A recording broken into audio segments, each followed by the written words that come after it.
सत श्री अकाल जी सारिਆਂ ਨੂੰ स्वागत करदी हाँ मैं तुहाडा अपने channel math with Sumanpreet Kaur ते मैं हाँ सुमनप्रीत कौर अते अज दी इस वीडियो दे विच असीं एक बहुत इंपॉर्टेंट टॉपिक करन जा रहे हैं मैथ दा जिसका नाम है पॉलीनोमियल्स जानी कि बहुपदियां। जिहड़े भी स्टूडेंट PSTET 1 अते PSTET 2 दे एग्जाम की तैयारी कर रहे हैं उन्हां दे लई मैथ दा थर्ड टॉपिक आ पॉलीनोमियल्स। सो जेकर तुसीं पंजाब दे किसी कंपीटेटिव एग्जाम की तैयारी कर रहे हो तो पॉलीनोमियल सेंटर लैवल की जॉब के लिए बहुत इंपॉर्टेंट आ ते इस तो इलावा PSTET 1 ते PSTET 2 के स्टूडेंट्स के लिए बहुत इंपॉर्टेंट टॉपिक आ मैथ दा पॉलीनोमियल। सो पॉलीनोमियल टॉपिक आ जिहड़ा देखो पॉलीनोमियल शब्द ही आ जिहड़ा दो शब्दों तो बनया, एक तो बनया पॉली तो ते दूजा नोमियल तो। ठीक है, पॉली का मतलब की हुंदा वा? पॉली का मतलब हुंदा वा मैनी। मैनी का मतलब हुंदा बहु, जिन्हों असीं पंजाबी च बोल दिंदे आ बहु। ते नोमियल का मतलब की हुंदा टर्म्स, जिन्हों तुसीं बोल दिंदे आ पदियां। ठीक है, तुसीं मैथ दे विच पद शब्द लिखिया देखिया होना जिन्हां ने पंजाबी च मैथ कीता। पद का मतलब हुंदा नंबर ऑफ टर्म्स कि कितनियां नंबर ऑफ टर्म्स आ। अगे असीं डिटेल दे विच गल करांगे मैथेमैटिकली किद्दां हुंदियां ये, मैं तुहानूं एग्जाम्पल लैके करवावांगी, पर पहलां समझ लो कि इसका मीनिंग की आ। पॉलीनोमियल का मतलब हुंदा वा बहुपदियां यानी कि मैनी टर्म्स। टर्म आ जिहड़े दो शब्दों के कंबीनेशन तो बनती आ, एक बनती आ वेरीएबल के कंबीनेशन तो, ठीक है वेरीएबल तो, दूसरी बनती है कोफिशेंट तो। कोफिशेंट ये दो शब्दों के कंबीनेशन तो बनती आ, एक वेरीएबल तो ते दूजी कोफिशेंट तो। मान लो मैं 3x लिखिया, ठीक है 3x लिखिया, असी गल करते हैं जिहड़ी तुहाडे कोले जे असीं गल करिए पॉलीनोमियल्स दी, पॉलीनोमियल्स दीयां तीन किस्मां हुंदियां। टाइप्स ऑफ पॉलीनोमियल 3 हुंदियां वा। ठीक है, टाइप्स इहदियां किन्नियां हुंदियां? 3। पहली हुंदी है टर्म, दूजी हुंदी है तुहाडे कोले वेरीएबल ते तीजी हुंदी है तुहाडे कोल जिहड़ी इहदी किस्म आ ओह हुंदी है डिग्री। ठीक है, इसका ध्यान रखना। हुण असीं गल कर रहे सी वेरीएबल दी ते कोफिशेंट दी। ठीक है, कि जिहड़ा टर्म्स आ इहदा मीनिंग ये दो शब्दों के कंबीनेशन तो बनती आ, एक वेरीएबल ते दूजा कोफिशेंट। फॉर एग्जाम्पल जिवें मैथ दे विच असीं रिप्रजेंट करना होवे, मैं 3x लिखता, x की आ वेरीएबल आ, वेरीएबल आ x ते 3 की x का कोफिशेंट आ, 3 की आ x का कोफिशेंट आ। अगे मैं डिटेल दे विच तुहानूं दसदी हां जदों असीं इहदियां टाइप्स बारे गल करदे हां।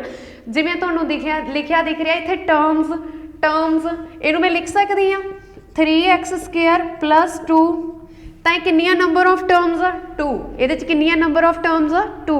जे मैं इहनूं लिख ला 3x square plus 2x plus 1, number of terms कितनियां बन गईयां 3, क्योंकि 3 टर्म्स इस दे विच ऐड हो रही ने। किन्ने पद आ इस दे विच? 3 पद आ, क्योंकि 3 पद इस विच ऐड हो रहे हैं तो नंबर ऑफ टर्म्स कितनियां बन गईयां 3 बन गईयां। ठीक है, कुछ भी हो सकता, 4 भी हो सकदियां, 5 भी हो सकदियां है। ठीक है, अगे असीं गल करदे हां वेरीएबल दी। वेरीएबल भी सेम इसे तरह तुसीं मैथ दे विच लिखिया देखिया होना x y z a b c, ठीक है p q r s, ये सारे की हुंदे आ? वेरीएबल हुंदे आ। Variable for example 3x square plus 2x plus 1, ये साडी उपर वाली एग्जाम्पल ही लई आ। जिहदे च असीं वेरीएबल की गल करिए तो वेरीएबल किहड़े आ? x। ठीक है, ये y च भी हो सकता 3y square plus 2y plus 1, तो ये वेरीएबल किहड़ा बन गया? y। ठीक है, हुण ये जिहड़ा वेरीएबल आ, जे असीं वेरीएबल की गल करिए दो च भी हो सकते हैं। आ पॉलीनोमियल दा वेरीएबल किन्ने आ? 2। किहड़े किहड़े? x ते y। इस गल का भी तुसीं ध्यान रखना, किहड़े किहड़े वेरीएबल आ? x ते y वेरीएबल आ। ठीक है जी, तो ये वेरीएबल आ जिहड़े ये भी 3 तरह के हुंदे आ, एक वेरीएबल फिर 2 वेरीएबल, एक वेरीएबल मतलब x प्लस 1, ठीक है एक्स स्क्वायर प्लस 1 भी हो सकता, 2 वेरीएबल मतलब x plus y plus 1, 3 variable मतलब z x plus y plus z भी लिख सकते हो तुसीं। ठीक है, ये गल सी वेरीएबल दी। वेरीएबल आ जिहड़े किहदे तो बनदे आ? वेरीएबल आ जिहड़े जिहदे विच तुसीं देखदे हो अल्फाबैट ते लैटर्स, उहनूं असीं बोल दिंदे आ वेरीएबल। की बोल दिंदे आ? वेरीएबल्स।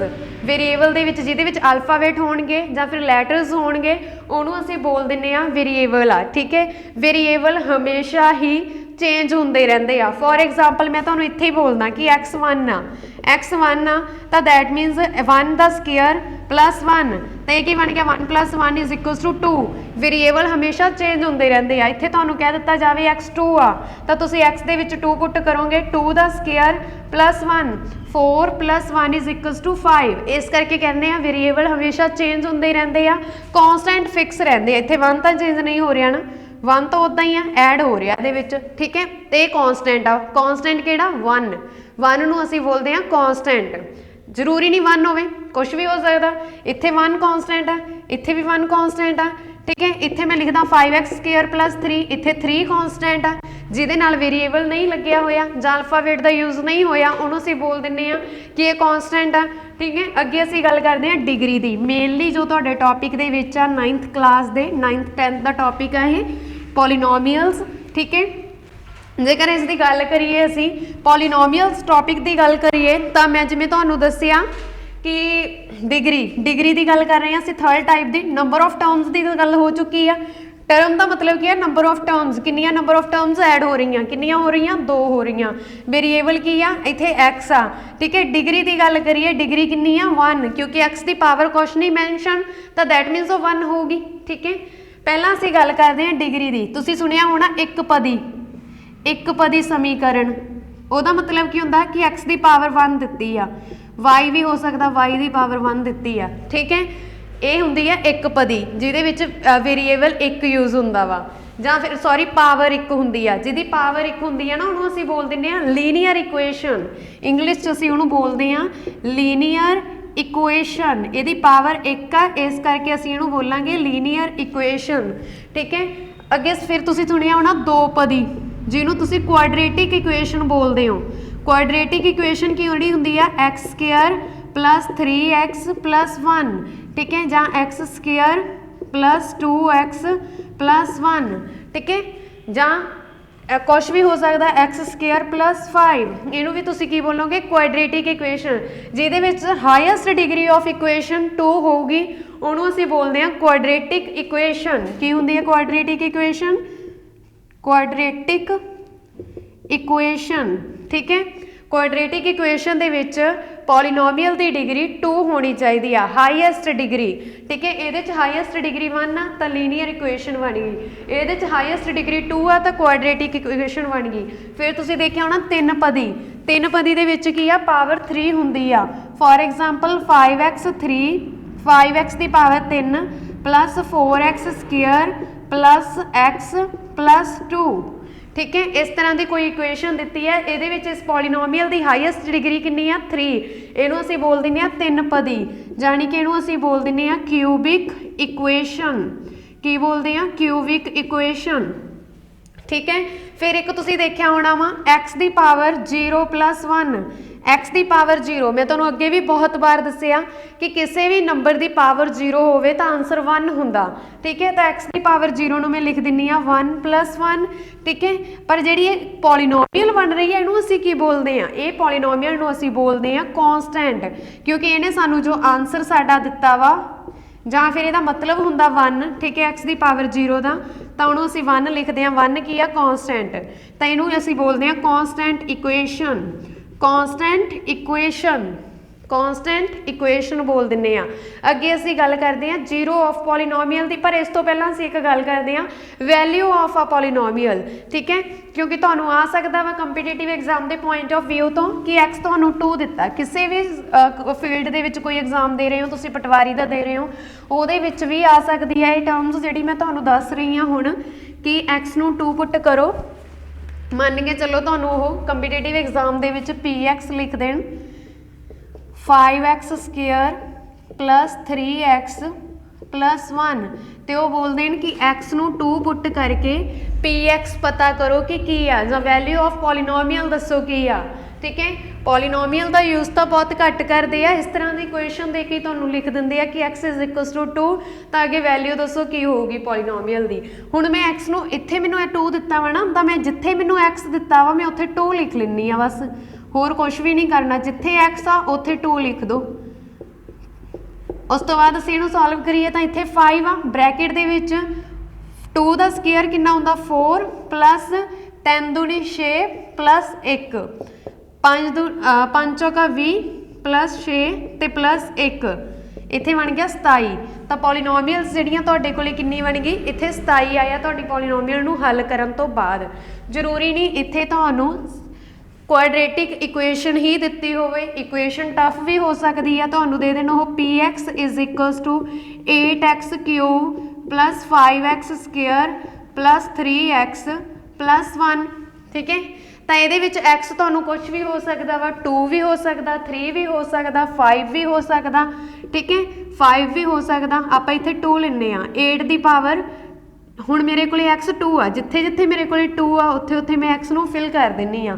ਇੱਥੇ ਮੈਂ ਫਿਲ ਕੀਤਾ 2 ਬਣ ਗਿਆ, ਇੱਥੇ ਵੀ ਮੈਂ x ਨੂੰ, ਸੌਰੀ ਇੱਥੇ ਪਾਵਰ 3 ਆ ਤਾਂ 3 ਲਿਖੋਗੇ, ਠੀਕ ਹੈ। ਇੱਥੇ ਵੀ ਅੱਗੇ ਵੀ x ਨੂੰ ਤੁਸੀਂ 2 ਫਿਲ ਕਰ ਦਿਓ, ਜਿੱਥੇ x ਆ ਬਸ 2 ਫਿਲ ਕਰ ਦਿਓ ਪਲੱਸ 1, ਫਿਰ 8, 2 ਦੀ ਪਾਵਰ 3। ਕਿਸੇ ਵੀ ਨੰਬਰ ਦੀ ਪਾਵਰ ਹੋਣ ਦਾ ਮਤਲਬ ਨਾ ਸੇਮ ਨੰਬਰ ਉਨੀ ਵਾਰ ਮਲਟੀਪਲਾਈ ਹੋ ਰਿਹਾ। ਤਾਂ 2 ਦੀ ਪਾਵਰ 3 ਨੂੰ ਮੈਂ 3 ਵਾਰ 2 ਨੂੰ ਮਲਟੀਪਲਾਈ ਕਰਾਂਗੀ ਤਾਂ 8 ਬਣ ਜਾਊਗਾ, 2 ਵਾਰ ਕਰੂੰਗੀ 4 ਬਣ ਜੂ, ਤੇ ਇਸੇ ਤਰ੍ਹਾਂ ਪਲੱਸ 1, 8 8 64, 5 ਚੌਕਾ 20, 3 ਦੂਣੀ 6 ਪਲੱਸ 1 64 ਤੇ 20, ਫਿਰ ਅਸੀਂ ਇਹਨਾਂ ਨੂੰ ਐਡ ਕਰਾਂਗੇ 1 6 7 ਅਤੇ 11 ਬਣ ਗਿਆ, 6 7 8 9, ਫਿਰ ਇਹ ਬਣ ਗਿਆ ਤੁਹਾਡੇ ਕੋਲੇ 91, ਠੀਕ ਹੈ ਜੀ। ਕਿੰਨਾ ਬਣਿਆ 91। ਅੱਗੇ ਕਰਕੇ ਵੀ ਦੇਖ ਲੈਣਾ। ਇਹ ਮੈਂ ਤੁਹਾਨੂੰ ਇੱਕ ਹੋਮਵਰਕ ਦੇਣਾ ਚਾਹੁੰਦੀ ਹਾਂ ਕਿ ਤੁਸੀਂ ਇੱਕ ਆਹ ਕੁਆਡਰੇਟਿਕ ਇਕੁਏਸ਼ਨ ਆ, ਇਹਦੇ ਵਿੱਚ ਫਾਈਂਡ ਦਾ ਵੈਲਿਊ ਆਫ ਕੁਆਡਰੇਟਿਕ ਇਕੁਏਸ਼ਨ, ਤੁਹਾਨੂੰ ਇਕੁਏਸ਼ਨ ਦੇ ਦਿੰਨੀ ਆ, ਕੋਈ ਈਜ਼ੀ ਜੀ ਦਵਾਂਗੀ, ਠੀਕ ਹੈ। ਮੰਨ ਕੇ ਚਲੋ 5x square plus 4x plus 8, ਤੇ ਇਹ ਕੁਆਡਰੇਟਿਕ ਇਕੁਏਸ਼ਨ ਦੇ ਵਿੱਚ x ਨੂੰ 3 ਭਰ ਕੇ ਇਸ ਕੁਆਡਰੇਟਿਕ ਇਕੁਏਸ਼ਨ ਦੀ ਵੈਲਿਊ ਦੱਸੋ। ਜਲਦੀ ਨਾਲ ਸੋਲਵ ਕਰੋ ਤੇ ਆਨਸਰ ਕਮੈਂਟ ਬਾਕਸ ਦੇ ਵਿੱਚ ਦੱਸੋ। px is equals to 5x square plus 4x plus 8, ਤੁਹਾਡੀ ਪ੍ਰੈਕਟਿਸ ਦੇ ਲਈ ਸਮ ਹੈ। x ਨੂੰ 3 ਭਰ ਕੇ ਫਾਈਂਡ ਦਾ ਵੈਲਿਊ ਆਫ ਪੋਲੀਨੋਮੀਅਲ, ਠੀਕ ਹੈ। ਇਹ ਬਹੁਪਦ ਦਾ ਮੁੱਲ ਪਤਾ ਕਰੋ ਜਦੋਂ ਤੁਹਾਨੂੰ x 3 ਦਿੱਤਾ ਹੋਵੇ, ਠੀਕ ਹੈ ਜੀ। ਅੱਗੇ ਅਸੀਂ ਕਰਦੇ ਹਾਂ ਤੁਹਾਡਾ ਮੇਨ ਟੌਪਿਕ ਆ ਜੋ ਇਸ ਦੇ ਵਿੱਚ ਤੁਹਾਡਾ ਮੇਨ ਸਮ, ਜਿਸ ਦੇ ਵਿੱਚ ਬਾਰੇ ਤੁਹਾਨੂੰ ਨੌਲੇਜ ਹੋਣੀ ਜ਼ਰੂਰੀ ਆ, ਠੀਕ ਹੈ।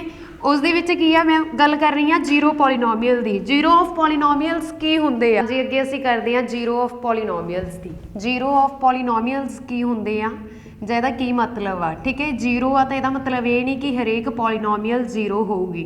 ਜ਼ੀਰੋ ਆਫ ਪੋਲੀਨੋਮੀਅਲਸ ਦੇ ਲਈ ਮੰਨ ਕੇ ਚਲੋ ਮੈਨੂੰ ਐਗਜ਼ਾਮਪਲ ਦਿੱਤੀ ਆ px is equals to x square minus 2x, ਇਹਦੇ ਵਿੱਚ x ਨੂੰ 2 ਪੁੱਟ ਕਰੋ ਅਤੇ ਪਤਾ ਕਰੋ ਕਿ ਇਹ ਪੋਲੀਨੋਮੀਅਲ ਜ਼ੀਰੋ ਪੋਲੀਨੋਮੀਅਲ ਹੈ। ਤਾਂ ਅਸੀਂ ਦੇਖ ਲੈਂਦੇ ਹਾਂ ਕਿ ਇਹ ਪੋਲੀਨੋਮੀਅਲ ਜ਼ੀਰੋ ਪੋਲੀਨੋਮੀਅਲ ਹੈ। ਮੈਂ ਇੱਥੇ 2 ਫਿਲ ਕਰਤਾ, ਜਿੱਥੇ ਜਿੱਥੇ x ਆ ਉੱਥੇ ਉੱਥੇ ਅਸੀਂ 2 ਰੱਖਤਾ, ਹੋਰ ਕੁਛ ਵੀ ਨਹੀਂ ਕੀਤਾ। 2 ਦਾ ਸਕੁਅਰ 4 ਹੁੰਦਾ ਤੇ 2 ਨੂੰ 2 ਨਾਲ ਗੁਣਾ ਕਰਾਂਗੇ 4, 4 ਮਾਈਨਸ 4 ਕਿੰਨਾ ਆ ਗਿਆ 0, ਠੀਕ ਹੈ। ਪਰ ਜ਼ਰੂਰੀ ਨਹੀਂ ਕਿ ਹਰੇਕ ਪੋਲੀਨੋਮੀਅਲ ਹੀ ਜ਼ੀਰੋ ਹੋਵੇ ਜੇਕਰ ਜ਼ੀਰੋ ਆਫ ਪੋਲੀਨੋਮੀਅਲ ਲਿਖਿਆ। ਫੋਰ ਐਗਜ਼ਾਮਪਲ ਜੇ ਮੈਂ ਇੱਥੇ p ਨੂੰ 4 ਲੈ ਕੇ ਚੱਲਾਂ, ਜਾਂ ਮੰਨ ਕੇ ਚਲੋ ਮੈਂ ਇਹੀ ਐਗਜ਼ਾਮਪਲ 'ਚ ਥੋੜ੍ਹਾ ਬਹੁਤਾ ਚੇਂਜ ਕਰਦਾ ਕਿ x square minus 2x plus 1 ਆ, ਤੇ x ਮੈਨੂੰ ਕੀ ਦਿੱਤਾ ਹੋਇਆ 2 ਦਿੱਤਾ ਹੋਇਆ, ਤਾਂ ਚੈੱਕ ਕਰੋ ਕਿ ਇਹ ਪੋਲੀਨੋਮੀਅਲ ਜ਼ੀਰੋ ਆਫ ਪੋਲੀਨੋਮੀਅਲ ਹੈ। ਤਾਂ ਇਹਦਾ ਮਤਲਬ ਕੀ ਆ, ਮੈਂ 2 ਫਿਲ ਕਰਕੇ ਦੇਖ ਲਵਾਂਗੀ, ਠੀਕ ਹੈ। ਜਿੱਥੇ x ਆ ਉੱਥੇ 2 ਫਿਲ ਕਰਤਾ, ਤਾਂ ਇੱਥੇ ਮੇਰੇ ਕੋਲੇ 4 ਮਾਈਨਸ 4 ਪਲੱਸ 1 ਬਣ ਜਾਣਾ, ਤੇ ਇੱਥੇ ਆ ਗਿਆ 1, ਤਾਂ ਇਹ ਤਾਂ ਜ਼ੀਰੋ ਦੇ ਇਕੁਅਲ ਨਹੀਂ ਆਇਆ, ਦੈਟ ਮੀਨਸ ਇਹ ਜ਼ੀਰੋ ਆਫ ਪੋਲੀਨੋਮੀਅਲ ਨਹੀਂ ਗੀ, ਤੇ ਇਹ ਜ਼ੀਰੋ ਆਫ ਪੋਲੀਨੋਮੀਅਲ ਹੈ। ਪਰ ਜ਼ਰੂਰੀ ਨਹੀਂ ਹਰੇਕ ਕੇਸ 'ਚ ਇੱਦਾਂ ਹੋਵੇ, ਠੀਕ ਹੈ। ਇਹਦਾ ਮਤਲਬ ਹੈ x ਦੀ ਇੱਕ ਸਪੈਸੀਫਿਕ ਇਸ ਤਰ੍ਹਾਂ ਦੀ ਵੈਲਿਊ ਲੈਣੀ ਆ ਜਿਹੜੀ ਇਸ ਪੋਲੀਨੋਮੀਅਲ ਨੂੰ ਜ਼ੀਰੋ ਬਣਾ ਸਕਦੀ ਆ। ਪਰ ਲੀਨੀਅਰ ਇਕੁਏਸ਼ਨ ਦੇ ਵਿੱਚ ਸਿਰਫ ਇੱਕ ਹੀ ਸੋਲਿਊਸ਼ਨ ਹੋਊਗਾ, ਕੁਆਡਰੇਟਿਕ 'ਚ 2, ਤੇ ਇਸੇ ਤਰ੍ਹਾਂ ਜੇ ਅਸੀਂ ਕਿਊਬਿਕ ਦੀ ਗੱਲ ਕਰੀਏ ਤਾਂ ਉਸ 'ਚ 3 ਹੋਣਗੇ, ਠੀਕ ਹੈ। ਹੁਣ ਅੱਗੇ ਅਸੀਂ ਗੱਲ ਕਰਦੇ ਹਾਂ ਸਾਡੇ ਮੇਨ ਇਸ ਦੇ ਵਿੱਚ ਜੋ ਟੌਪਿਕ ਆ ਰਿਮਾਈਂਡਰ ਥਿਊਰਮ। ਰਿਮਾਈਂਡਰ ਥਿਊਰਮ ਜਿਹੜੀ ਕਿ ਤੁਸੀਂ ਸੁਣਿਆ ਹੋਣਾ, ਵੈਸੇ ਤਾਂ ਅਸੀਂ ਛੋਟੇ ਹੁੰਦਿਆਂ ਤੋਂ ਹੀ ਕਰਦੇ ਆਏ ਹਾਂ। ਰਿਮਾਈਂਡਰ ਦੇ ਬਾਰੇ ਪਤਾ ਹੋਣਾ ਤੁਹਾਨੂੰ, ਜਦੋਂ ਅਸੀਂ ਡਿਵਾਈਡ ਕਰਦੇ ਹਾਂ ਜਿਹੜਾ ਬਾਕੀ ਬਚਦਾ ਉਹਨੂੰ ਅਸੀਂ ਬੋਲਦੇ ਹਾਂ ਰਿਮਾਈਂਡਰ, ਠੀਕ ਹੈ। ਪਰ ਰਿਮਾਈਂਡਰ ਥਿਊਰਮ ਅੱਜ ਆਪਾਂ ਇਹਦੀ ਗੱਲ ਡਿਟੇਲ ਦੇ ਵਿੱਚ ਗੱਲ ਕਰਾਂਗੇ ਰਿਮਾਈਂਡਰ ਥਿਊਰਮ ਬਾਰੇ, ਕਿ ਰਿਮਾਈਂਡਰ ਕੀ ਹੁੰਦਾ ਜਾਂ ਰਿਮਾਈਂਡਰ ਦਾ ਮਤਲਬ ਕੀ ਹੁੰਦਾ। ਦੇਖੋ ਮੈਨੂੰ ਕੋਈ px ਦਿੱਤਾ ਵਾ, ਪਹਿਲਾਂ ਆਪਾਂ ਡੈਫੀਨੇਸ਼ਨ ਦੇ ਅਕੋਰਡਿੰਗ ਗੱਲ ਕਰ ਲੈਂਦੇ ਹਾਂ। px ਇਜ਼ ਇਕੁਅਲਸ ਟੂ, ਜਾਂ ਫਿਰ ਕਹਿ ਸਕਦੇ ਹੋ ਤੁਸੀਂ ਇਹਦੇ ਵਿੱਚ ਕੀ ਬਣ ਜਾਂਦਾ, dividend is equals to, dividend ਕਾਹਦੇ ਇਕੁਅਲ ਹੁੰਦਾ, divisor multiply quotient, divisor multiply quotient plus remainder, plus remainder. ठीक है, ਤੁਹਾਨੂੰ ਮਿਕਸ ਫ੍ਰੈਕਸ਼ਨ ਤੁਸੀਂ ਅਕਸਰ ਖੋਲਦੇ ਹੋ, ਉਸ ਦੇ ਬਾਰੇ ਵੀ ਤੁਸੀਂ ਸੁਣਿਆ ਹੋਣਾ ਵਾ, ਜਿਸ ਦਾ ਸਾਰਿਆਂ ਦਾ ਆਪਸ ਦੇ ਵਿੱਚ ਲਿੰਕ ਆ। ਇਹਦੇ ਵਿੱਚ ਕੀ ਆ, px ਇਜ਼ ਇਕੁਅਲਸ ਟੂ, ਮੰਨ ਕੇ ਚਲੋ ਇੱਥੇ ਮੇਰੇ ਕੋਲੇ ਦਿੱਤਾ ਹੋਇਆ px ਇਜ਼ ਇਕੁਅਲਸ ਟੂ, ਠੀਕ ਹੈ, ਇੱਥੇ ਆਪਾਂ ਲੈ ਲੈਂਦੇ ਆ ਜਿਹੜਾ q ਆ ਉਹਨੂੰ ਕੋਸ਼ੈਂਟ ਨਾਲ ਹੀ ਡਿਨੋਟ ਕਰ ਦਿੰਦੇ ਆ qx, ਜਿਹੜਾ ਰਿਮਾਈਂਡਰ ਆ ਉਹਨੂੰ rx ਨਾਲ ਹੀ ਡਿਨੋਟ ਕਰ ਦਿੰਦੇ ਆ। px is equals to gx, gx ਵੀ ਪੋਲੀਨੋਮੀਅਲ ਆ, px ਕੋਈ ਪੋਲੀਨੋਮੀਅਲ ਆ, gx ਦਿੱਤਾ ਹੋਇਆ ਤੇ qx ਪਲਸ rx। ਦੇਖੋ ਆਪਾਂ ਕੀ ਕਰਦੇ ਆ, ਮੈਂ ਤੁਹਾਨੂੰ ਸਿੰਪਲ ਕਰਕੇ ਦਿਖਾਉਂਦੇ ਆ, ਅਸੀਂ ਪੋਲੀਨੋਮੀਅਲ ਦੇ ਵਿੱਚ ਨਹੀਂ ਜਾਂਦੇ। ਠੀਕ ਹੈ, ਮੈਂ ਤੁਹਾਨੂੰ 4 ਦੇ 20 ਨੂੰ ਡਿਵਾਈਡ ਕਰਕੇ ਦਿਖਾ ਦਿੰਦੀ ਆ। 20 ਨੂੰ ਡਿਵਾਈਡ ਕਰਦੇ ਆ ਆਪਾਂ 4 ਤੇ, ਤਾਂ 5 ਚੌਕਾ ਕਿੰਨਾ ਹੁੰਦਾ 20। ਠੀਕ ਹੈ, ਰਿਮਾਈਂਡਰ ਬਣਿਆ ਮੇਰੇ ਕੋਲੇ 0, 20 ਚੋਂ 20 ਮਾਈਨਸ ਕੀਤੇ 0 ਹੀ ਬਣਿਆ। ਇੱਦਾਂ ਤੁਸੀਂ ਡਿਵਾਈਡ ਕਰਦੇ ਹੋ, ਕੋਈ ਵੀ ਨੰਬਰ ਹੋ ਸਕਦਾ ਵੱਡੇ ਤੋਂ ਵੱਡਾ। ਇਹਦੇ ਵਿੱਚ ਸਾਡਾ ਡਿਵਾਈਜ਼ਰ ਕੀ ਆ, ਦੇਖੋ ਪਹਿਲਾਂ ਡਿਵੀਡੈਂਡ ਦਾ ਮਤਲਬ ਕੀ ਆ, 20 ਆ ਉਹ ਮੇਰੇ ਕੋਲੇ। ਫਿਰ ਆਪਾਂ ਗੱਲ ਕਰੀਏ ਡਿਵਾਈਜ਼ਰ ਦੀ। ਡਿਵਾਈਜ਼ਰ ਕਿੰਨਾ ਵਾ, ਡਿਵਾਈਜ਼ਰ ਦਾ ਕੀ ਮਤਲਬ ਹੁੰਦਾ, ਜਿਹਦੇ ਅਸੀਂ ਡਿਵਾਈਡ ਕਰ ਰਹੇ ਹਾਂ। ਆਨਸਰ ਦਾ ਮਤਲਬ ਕੀ ਹੁੰਦਾ, ਕੋਸ਼ੈਂਟ ਦਾ ਮਤਲਬ ਹੁੰਦਾ ਜੋ ਸਾਡਾ ਆਨਸਰ ਆਇਆ। ਕੋਸ਼ੈਂਟ ਅਸੀਂ ਉਹਨੂੰ ਬੋਲਦੇ ਹਾਂ ਜੋ ਸਾਡਾ ਆਨਸਰ ਆਇਆ। ਡਿਵਾਈਜ਼ਰ ਸਾਡਾ ਉਹ ਹੁੰਦਾ ਜਿਹਦੇ ਤੇ ਅਸੀਂ ਡਿਵਾਈਡ ਕਰ ਰਹੇ ਹਾਂ। ਰਿਮਾਈਂਡਰ ਉਹ ਹੁੰਦਾ ਜਿਹੜਾ ਹੇਠਾਂ ਬਾਕੀ ਬਚਦਾ। ਠੀਕ ਹੈ, ਪਲੱਸ ਕਰਤਾ ਮੈਂ ਰਿਮਾਈਂਡਰ, ਆਹ ਫਾਰਮ ਦੇ ਅਕੋਰਡਿੰਗ ਚੱਲ ਰਹੀ ਹਾਂ। ਤਾਂ ਇੱਥੇ ਮੇਰੇ ਕੋਲੇ ਬਣ ਗਿਆ b is equals to v plus 0, ਤਾਂ v is equals to v, ਮਤਲਬ ਜੋ ਮੇਰਾ ਡਿਵੀਡੈਂਡ ਆ ਉਹੀ ਇਹਨੂੰ ਸੋਲਵ ਕਰਨ ਤੋਂ ਬਾਅਦ ਆ ਗਿਆ। ਇਹਨੂੰ ਅਸੀਂ ਬੋਲ ਦਿੰਦੇ ਹਾਂ ਰਿਮਾਈਂਡਰ ਥਿਊਰਮ ਦਾ ਰਿਜ਼ਲਟ ਆ ਇਹ। Dividend is equals to divisor multiply quotient plus remainder. ਠੀਕ ਹੈ, ਹੁਣ ਤੁਹਾਨੂੰ ਐਗਜ਼ਾਮ ਦੇ ਵਿੱਚ ਆ ਸਕਦਾ ਕਿ ਤੁਹਾਨੂੰ ਕੋਈ ਪੋਲੀਨੋਮੀਅਲ ਦਿੱਤੀ ਆ, ਮੰਨ ਕੇ ਚੱਲੋ px ਮੇਰੇ ਕੋਲ ਦਿੱਤੀ ਆ x square plus 3x minus 1।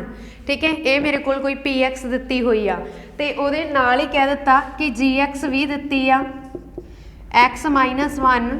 ਤੁਸੀਂ ਡਿਵਾਈਜ਼ਰ ਪਤਾ ਕਰੋ, ਜਾਂ ਇੱਥੇ x ਪਲੱਸ ਲੈ ਲਓ, ਕੁਛ ਵੀ ਹੋ ਸਕਦਾ। ਉਹ ਤੁਹਾਨੂੰ ਕਹਿ ਦੇਣ ਰਿਮਾਈਂਡਰ ਪਤਾ ਕਰੋ, ਜਾਂ ਫਿਰ ਕਹਿ ਦੇਣ rx ਪਤਾ ਕਰੋ ਕਿ ਕਿੰਨਾ ਬਣਿਆ। ਠੀਕ ਹੈ, ਤਾਂ ਇਹਦੇ ਲਈ ਆਪਾਂ ਕੀ ਕਰਦੇ ਹੁੰਦੇ ਆ, ਜੋ px ਆ ਉਹਨੂੰ ਅੰਦਰ ਰੱਖਿਆ, x square plus 3x minus 1, ਤੇ gx ਸਾਨੂੰ ਕਿੰਨਾ ਦਿੱਤਾ x ਪਲੱਸ 1, ਇਹਦੇ ਤੇ ਡਿਵਾਈਡ ਕਰਨਾ। ਦੇਖੋ ਮੇਰੇ ਕੋਲ ਇੱਥੇ ਸਕੁਏਅਰ ਆ, x ਸਕੁਏਅਰ ਆ ਨਾ, ਤੇ ਮੈਂ ਚਾਹੁੰਦੀ ਹਾਂ ਮੇਰੇ ਕੋਲ ਇੱਥੇ ਵੀ x ਸਕੁਏਅਰ ਬਣੇ। ਤਾਂ ਮੈਂ ਕੀ ਕਰੂੰਗੀ, gx ਦੇ ਨਾਲ x ਨੂੰ ਮਲਟੀਪਲਾਈ ਕਰ ਦੂੰਗੀ, x ਸਕੁਏਅਰ ਪਲੱਸ x ਬਣ ਗਿਆ। ਠੀਕ ਹੈ, ਇਹਨੂੰ ਜਦੋਂ ਮੈਂ x ਨਾਲ ਮਲਟੀਪਲਾਈ ਕੀਤਾ ਉਦੋਂ ਬਣ ਰਿਹਾ, ਤਾਂ ਮੈਂ ਇੱਥੇ x ਲਿਖਤਾ। ਕਿਹਦੇ ਨਾਲ ਮਲਟੀਪਲਾਈ ਕੀਤਾ, x ਨਾਲ, ਤਾਂ ਮੇਰੇ ਕੋਲ ਬਣ ਗਿਆ x ਸਕੁਏਅਰ ਪਲੱਸ x। ਫਿਰ ਉਸ ਤੋਂ ਬਾਅਦ ਚੇਂਜ ਦਾ ਸਾਈਨ ਚੇਂਜ ਕਰਦੇ ਹਾਂ, x ਸਕੁਏਅਰ ਨਾਲ x ਸਕੁਏਅਰ ਕੈਂਸਲ, 3 ਚੋਂ -1 ਕੀਤਾ, ਕਿਉਂ, ਕਿਉਂਕਿ ਇਹ ਵੀ x ਆ ਤੇ ਇਹ ਵੀ x ਆ। ਇੱਥੇ ਬਣ ਗਿਆ ਮੇਰੇ ਕੋਲ 2x, ਨਾਲ ਆ ਗਿਆ -1। ਫਿਰ ਉਸ ਤੋਂ ਬਾਅਦ ਕੀ ਕਰਨਾ, ਇੱਥੇ ਵੀ ਦੇਖੋ ਤੁਹਾਨੂੰ ਦਿਖ ਰਿਹਾ x ਪਲੱਸ 1, ਮੈਂ ਚਾਹੁੰਦੀ ਹਾਂ ਮੇਰੇ ਕੋਲ ਇਹ ਕੈਂਸਲ ਹੋ ਜੇ। ਤਾਂ ਅਸੀਂ ਇਹਨੂੰ ਕਿਵੇਂ ਕੈਂਸਲ ਕਰਾਂਗੇ, 2x ਦਿੱਤਾ ਹੋਇਆ, ਠੀਕ ਹੈ, ਤੇ ਇਹਨੂੰ ਕਿਵੇਂ ਕੈਂਸਲ ਕਰੂੰਗੇ, ਇਹਨੂੰ 2 ਨਾਲ ਮਲਟੀਪਲਾਈ ਕਰਕੇ, 2x ਪਲੱਸ 2। ਜਦੋਂ ਮੈਂ 2 ਨਾਲ ਮਲਟੀਪਲਾਈ ਕੀਤਾ, ਮੈਂ ਸਾਈਨ ਚੇਂਜ ਕੀਤੇ, ਤਾਂ ਮੇਰੇ ਕੋਲੇ x ਕੈਂਸਲ ਹੋ ਗਿਆ। ਮਤਲਬ ਅਸੀਂ ਸਾਰੇ ਵੇਰੀਏਬਲ ਕੈਂਸਲ ਕਰ ਦੇਣੇ ਆ, ਜੋ ਐਂਡ ਤੇ ਬਚ ਗਿਆ, ਐਂਡ ਤੇ ਮੇਰੇ ਕੋਲ ਬਚਿਆ -3। ਤਾਂ ਇਹਦੇ ਵਿੱਚੋਂ ਕੀ ਆ, ਅਸੀਂ 2 ਨਾਲ ਮਲਟੀਪਲਾਈ ਕੀਤਾ ਤਾਂ 2 ਲਿਖਤਾ। ਠੀਕ ਹੈ, ਤਾਂ ਰਿਮਾਈਂਡਰ ਮੇਰੇ ਕੋਲ ਕਿੰਨਾ ਆ ਗਿਆ -3। ਇਹੀ ਤੁਸੀਂ ਆਪਸ਼ਨ ਦੇਖ ਕੇ ਲਗਾ ਦੋਗੇ। ਠੀਕ ਹੈ, ਫੋਰ ਐਗਜ਼ਾਮਪਲ ਇਹਦਾ ਇੱਕ ਦੂਸਰਾ ਮੈਥਡ ਵੀ ਆ। ਦੂਸਰਾ ਮੈਥਡ ਕੀ ਆ, gx is equals to x plus 1 ਦਿੱਤਾ, ਇਹਦੇ ਕੋਰਸਪੋਂਡਿੰਗ ਤੁਸੀਂ ਮੰਨ ਲਓ ਕਿ x ਪਲੱਸ 1 0 ਆ, ਤਾਂ x ਕਿੰਨਾ ਆ ਗਿਆ -1। x -1 ਆ, ਤਾਂ ਇਹਨੂੰ x ਸਕੁਏਅਰ ਪਲੱਸ 3x, ਜੋ ਤੁਹਾਨੂੰ px ਦਿੱਤਾ ਉਹਦੇ ਵਿੱਚ ਪੁੱਟ ਕਰ ਦਿਓ। ਇਹਦੇ ਵਿੱਚ ਮੈਂ -1 ਦਾ ਸਕੁਏਅਰ ਪਲੱਸ 3x -1 ਪੁੱਟ ਕਰਤਾ। ਠੀਕ ਹੈ, ਤਾਂ ਇੱਥੇ ਕਿੰਨਾ ਆ ਗਿਆ, 1 ਦਾ ਸਕੁਏਅਰ ਕਿੰਨਾ ਹੁੰਦਾ 1, ਪਲੱਸ ਮਾਈਨਸ -3 -1, 1 ਨਾਲ 1 ਕੈਂਸਲ, ਰਿਮਾਈਂਡਰ ਮੇਰਾ ਬਣ ਗਿਆ -3। ਮਤਲਬ ਤੁਸੀਂ ਦੋਨੋਂ ਮੈਥਡ ਲਗਾ ਕੇ ਹੀ ਰਿਮਾਈਂਡਰ ਫਾਈਂਡ ਆਊਟ ਕਰ ਸਕਦੇ ਹੋ। ਇਹੀ ਇੱਕ ਇੰਪੋਰਟੈਂਟ ਸਮ ਸੀਗਾ ਇਹਦੇ ਨਾਲ ਰਿਲੇਟਡ, ਤੇ ਇਹਨੂੰ ਜ਼ਰੂਰ ਯਾਦ ਰੱਖ ਲੈਣਾ ਕਿ ਡਿਵਾਈਜ਼ਰ ਥਿਊਰਮ ਦਾ ਰਿਜ਼ਲਟ ਕੀ ਆ, ਰਿਮਾਈਂਡਰ ਥਿਊਰਮ ਦਾ ਰਿਜ਼ਲਟ ਕੀ ਆ। ਠੀਕ ਹੈ, ਤਾਂ ਇਹ ਤੁਸੀਂ ਜ਼ਰੂਰ ਯਾਦ ਰੱਖਿਓ। ਜੇਕਰ ਤੁਹਾਨੂੰ ਡਿਵਾਈਜ਼ਰ ਦਾ ਪੁੱਛ ਲੈਣ ਤਾਂ ਰਿਮਾਈਂਡਰ ਇੱਧਰ ਪਲੱਸ ਹੋ ਰਿਹਾ, ਇੱਧਰ ਆ ਕੇ ਮਾਈਨਸ, ਕੋਸ਼ੈਂਟ ਆ ਇੱਧਰ ਗੁਣਾ ਹੋ ਰਿਹਾ ਤੇ ਇੱਧਰ ਆ ਕੇ ਭਾਗ, ਡਿਵਾਈਜ਼ਰ ਕੱਢ ਕੇ ਦਿਖਾ ਦਿਓ। ਉਹ ਤਾਂ ਕੁਝ ਵੀ ਪੁੱਛ ਸਕਦੇ ਆ ਨਾ, ਪਰ ਮੇਨਲੀ ਰਿਜ਼ਲਟ ਤੁਹਾਨੂੰ ਇਹ ਪਤਾ ਹੋਣਾ ਚਾਹੀਦਾ ਕਿ ਰਿਮਾਈਂਡਰ ਥਿਊਰਮ ਦਾ ਰਿਜ਼ਲਟ ਕੀ ਆ ਇਨ ਪੋਲੀਨੋਮੀਅਲ। ਇਹ ਤਾਂ ਪੋਲੀਨੋਮੀਅਲ ਦੀ ਗੱਲ ਹੋਈ ਨਾ, ਵੈਸੇ ਵੀ ਇਹੀ ਹੁੰਦਾ dividend is equals to divisor multiply quotient plus remainder, ਜਿਹੜਾ ਮੈਂ ਆਲਰੇਡੀ ਤੁਹਾਨੂੰ 4 ਤੇ 20 ਵਾਲੀ ਐਗਜ਼ਾਮਪਲ ਲੈ ਕੇ ਸਮਝਾ ਚੁੱਕੀ ਹਾਂ। ਹਾਂਜੀ, ਇਸ ਦੇ ਨਾਲ ਸਾਡਾ ਅੱਜ ਦਾ ਇਹ ਟੌਪਿਕ ਖਤਮ ਹੁੰਦਾ। ਤੇ ਵੀਡੀਓ ਤੁਹਾਨੂੰ ਕਿਸ ਤਰ੍ਹਾਂ ਦੀ ਲੱਗੀ ਕਿਰਪਾ ਕਰਕੇ ਕਮੈਂਟ ਬਾਕਸ ਦੇ ਵਿੱਚ ਜ਼ਰੂਰ ਦੱਸ ਦੇਣਾ। ਜੇਕਰ ਵੀਡੀਓ ਚੰਗੀ ਲੱਗੀ ਹੋਵੇ ਤਾਂ ਪਲੀਜ਼ ਵੀਡੀਓ ਨੂੰ ਲਾਈਕ ਅਤੇ ਸ਼ੇਅਰ ਜ਼ਰੂਰ ਕਰ ਦੇਣਾ। ਧੰਨਵਾਦ ਜੀ, ਥੈਂਕਸ ਫॉर ਵਾਚਿੰਗ।